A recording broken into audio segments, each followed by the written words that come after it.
Ադրբեջանը պահանջում է, որ Հայաստանը չխոսի Արցախից։ Եվ Հայաստանը չի խոսում Արցախից։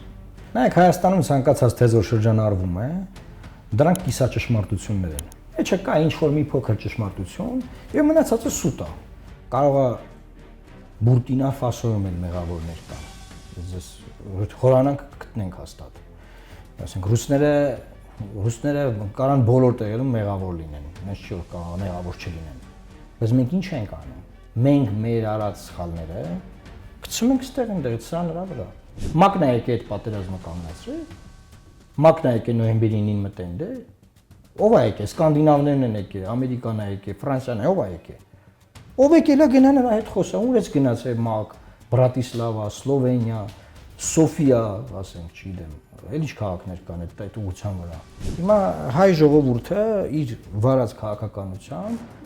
Ադրբեջանն ազատագրել է ռուսներից, հետո ինչ է ստացել դրա դիմաց հայ ժողովուրդը։ 150,000 փախստական, հայրենիքի կորուստ ու նվաստացում, որ մինչև հիմա նվաստանում ենք, ոչ մի բան չի ճանաչվում։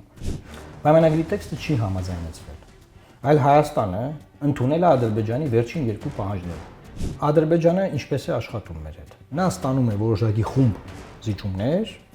դնում է դարակը եւ գալիս է հաջորդ զիջումների հետևից։ Հիմա այդ տեքստը արդեն ինքը ստացել է։ Այդ որ մարդիկ մտածում են, որ չի ստորագրում, Ադրբեջանը այդ տեքստը ստացել է, դա ցնցել է իրագործել։